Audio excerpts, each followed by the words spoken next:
Welcome to the video. I'm Ryan, triathlon.com, and this quick tip video, we're going to be talking about data.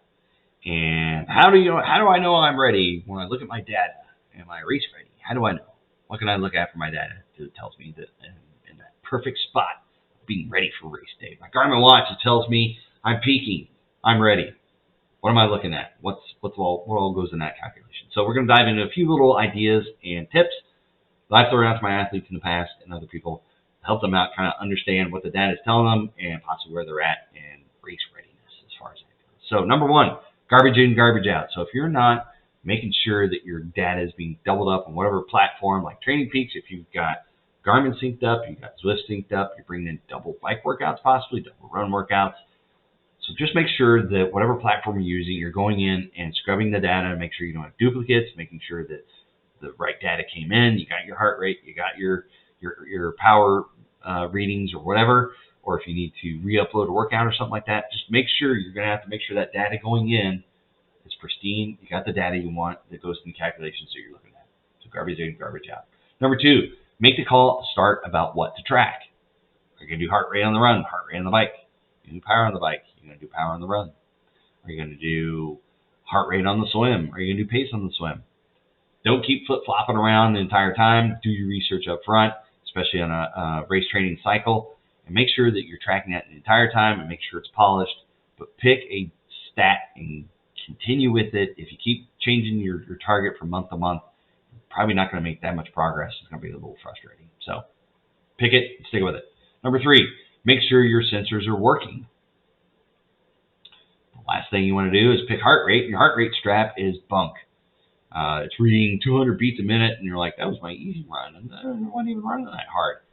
Make sure it's clean. Make sure the batteries are replaced. Make sure it's accurate. Make sure there's nothing wrong with it.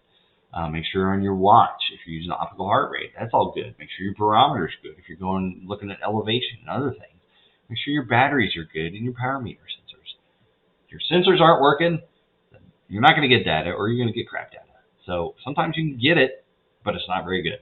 So make sure your sensors are in proper working order. You get proper data. Number four, calibrate often. Calibrate your power meter pedals, your power meters on your bike, your hub, whatever you're using. Make sure it's calibrated. Your trainer, if you need to calibrate it. A lot of trainers are self-calibrating these days, so just make sure you understand your gear, when it needs to be calibrated, when it needs to be adjusted, because everything over time gets out of whack. You're going to have to bring it back and kind of reset the whole platform and know where it's at. So make sure you know it needs to be calibrated and how often. Number five, going wrist-based for heart rate is fine, but be aware it may not be entirely accurate. So you notice my watch is kind of loose during the day. I don't like it tight because it does rub and it gives me kind of hot spots on my wrist, and I don't sleep with it. So I can't depend on my daily data for this.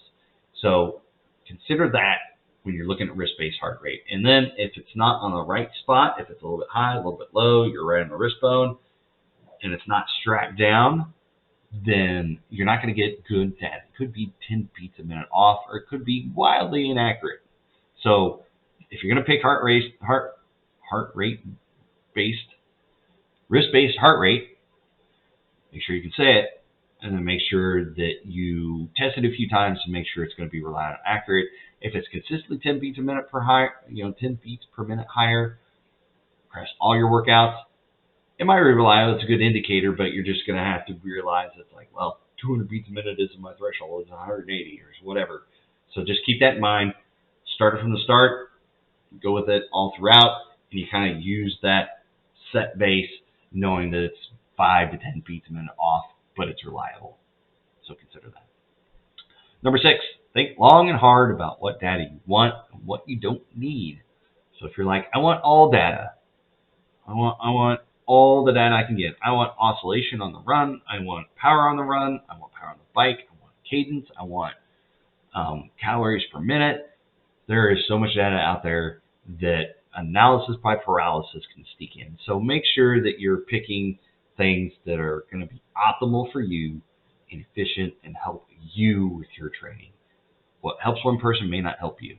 So make sure you pick the data that's pertinent to you and not get paralyzed by all the data that's out there, because there's a lot of data. So don't get paralysis by analysis. So Long and hard. Number 7, game plan on how you analyze the data. Different platforms. I use Training Peaks a lot. They've got their management chart that takes all this into account, and you can go back and find out how they calculate all this stuff. But whatever you're going to use, make sure you kind of think about it ahead. You know, using like today's plan, or using Final Surge, using Training Peaks, using Garmin Connect. Figure out which one you're going to use, which data metrics you want to use the best, and then what data needs to go in and needs to be polished in order to get that data that you're looking for. So if you're going to rely on Garmin telling you if you're peaking, if you're maintaining, if you're declining, make sure that you're capturing the data that feeds that information to that platform. Because if you're not capturing that data, it's going to be inaccurate. So make sure that you game plan how you will analyze that data and how you'll look at it, how you'll slice it, and what platform you're going to use. Number 8, fitness tests, periodization, and schedules will become key. If you're not understanding how you're making progress, or if you're even making progress, kind of capturing data and analyzing data and being race ready kind of goes out the window. If you don't understand where you're at, where you need to go, and how you need to get there, by doing that, that's how you do fitness test periodization and kind of building up fitness over time and knowing where you're at and tracking it over the long term. If you don't do that kind of stuff, kind of, throwing darts at a dartboard blindfolded to figure out where you're at and where you're going to be on race day. So that's going to be a key. Number 9, educate yourself on what data correlates to where you are in training. Heart rate, your FTP, your VO2 max, whatever you're going to use, figure out what you're going to use, and you need to do the research and properly understand it. So many athletes keep track of FTP and really don't understand what it is, or VO2 max, really don't understand what it is. And they're using running power, but they really don't understand what it is.